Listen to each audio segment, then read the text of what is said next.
अगर डॉक्टर ने आपसे बोला है वेरिकोसील है लेकिन पेन नहीं, कोई प्रॉब्लम नहीं, तो ये बात आपको सुननी पड़ी। हाल ही में एक 28 साल का वेरिकोसील का मरीज मिल गया। पेन नहीं बट ग्रेड 4 वेरिकोसील, और पिछले 3 साल से कपल फर्टिलिटी से जूझ रहा है। जांच करें तो देखा स्पर्म काउंट ऑलमोस्ट जीरो और नेचुरल प्रेगनेंसी ऐसे मोस्ट इम्पॉसिबल। आज मैं आपको बिल्कुल क्लियरली बताऊंगा कि कब वेरिकोसील को इग्नोर करना सेफ है और कब हर महीने का डिले आपके फ्यूचर को इफेक्ट कर सकता है। वीडियो को एंड तक जरूर देखें। वीडियो के अंत तक आपको क्लैरिटी हो जाएगी। 3 बात। पहला, अगर पेन नहीं है तो क्या कोई प्रॉब्लम नहीं। दूसरा, क्या सर्जरी ही एकमात्र इलाज है। और तीसरा, क्या वेरिकोसील अपने आप ठीक हो जाएगा। अगर आप इनमें से कुछ सोच रहे हैं तो वीडियो को आखिर तक जरूर देखना और अपना सवाल कमेंट्स में जरूर पूछना। और ऐसी और मेडिकल जानकारी के वीडियोस के लिए हमारे चैनल को तुरंत सब्सक्राइब करें, जिससे कि आप ऐसी इन्फॉर्मेशन को मिस ना करें। चलिए पहले समझते हैं वेरिकोसील होता क्या। सिंपल शब्दों में, टेस्टिस के ऊपर की आसपास की फूली हुई नसों को, जिसकी वजह से ब्लड फ्लो स्लो हो जाता है या ब्लड फ्लो उल्टा हो जाता है, उन फूली नसों को हम वेरिकोसील के नाम से जानते हैं। इससे दो चीजें होती हैं। पहला, एक तो टेस्टिस जिसका नॉर्मल टेम्परेचर ठंडा रहना चाहिए, वो गर्म रहने लगता है। दूसरा, दूषित खून, यानी कि टॉक्सिन्स जो होते हैं वो स्पर्म को डायरेक्टली अफेक्ट करने लगते हैं। टेम्परेचर बढ़ने की वजह से और टॉक्सिक वेस्ट मटेरियल वहां रुकने की वजह से स्पर्म की क्वालिटी डायरेक्टली डैमेज या खराब होने लगती है। एंड इसीलिए इम्पॉर्टेंट ये है कि पेन से ज्यादा इम्पॉर्टेंट है फंक्शन। तो ये तो हो गया सिंपल शब्द में वेरिकोसील क्या होती है।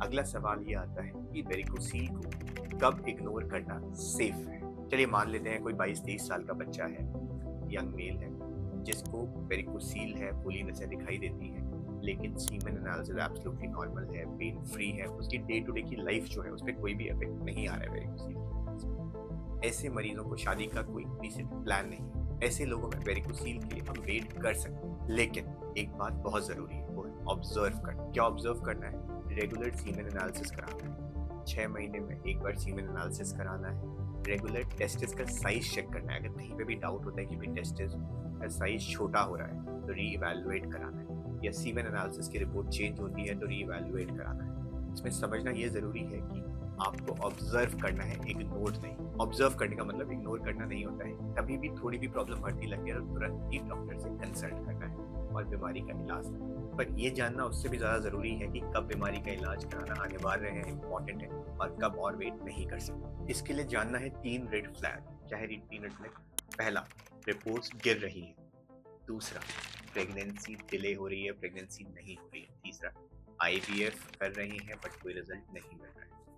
चलिए बात करते हैं पहले रेड फ्लैग की, जिसके अंदर है रिपोर्ट्स गिर रही है। क्या मतलब हुआ? इसका मतलब हुआ कि पहले स्पर्म काउंट्स नॉर्मल थे और धीरे धीरे करके स्पर्म काउंट या स्पर्म मॉर्फोलॉजी या स्पर्म मोटिलिटी का जो ट्रेंड है वो डाउनवर्ड की तरफ है। जैसे मेरे पास एक 28 साल का लड़का आया था, शादीशुदा थे।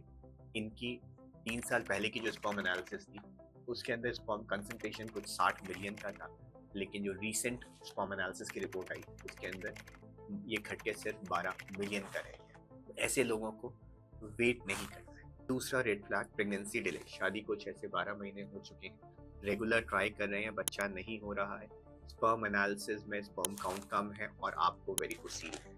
ऐसे में वेट करना बिल्कुल समझदारी की बात नहीं है, क्योंकि बढ़ते समय के साथ आपकी स्पर्म क्वालिटी खराब होने के चांसेस और बढ़ जाते हैं और प्रेगनेंसी के चांसेस एक्सपोनेंशियली डिक्रीज होने लगते हैं।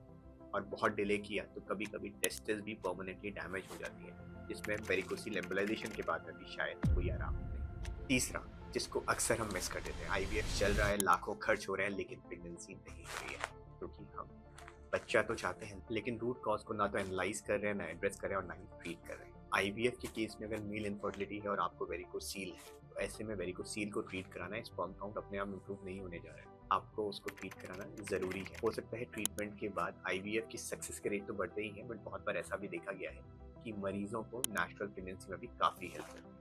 तो अगर आप किसी ऐसे कपल को जानते हैं जो कि आईवीएफ के साथ डील कर रहा है, उसके बाद भी बच्चा नहीं हो रहा, कॉज मेल इनफर्टिलिटी है, तो उनके साथ इस वीडियो को जरूर शेयर करें। हो सकता है आप किसी की मदद कर पाए। लेकिन क्या आपको पता है कि सबसे बड़ा कारण क्या होता है इग्नोर करने का वेरिकोसील को या उसके इलाज? ट्रीटमेंट उपलब्ध है बट इग्नोर क्यों करते हैं? होता है डर।